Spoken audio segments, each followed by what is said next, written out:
என்றாலும் ஒரு ராஜ்யத்தை ஆளும் மன்னருக்கு, சுகபோகங்கள் குறைவில்லாத அரசருக்கு ஒரு சோகம் இருந்தது.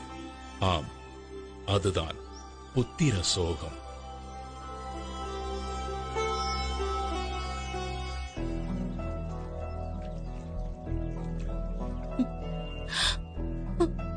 இதை எண்ணி தினமும் கண்ணீர் வடித்துக் கொண்டிருந்த மகாராணி கோப்பெரும் தேவிக்கு எப்படி ஆறுதல் சொல்வதென்றே தெரியாமல் தவித்தார் மன்னர் ராஜசேகரன்.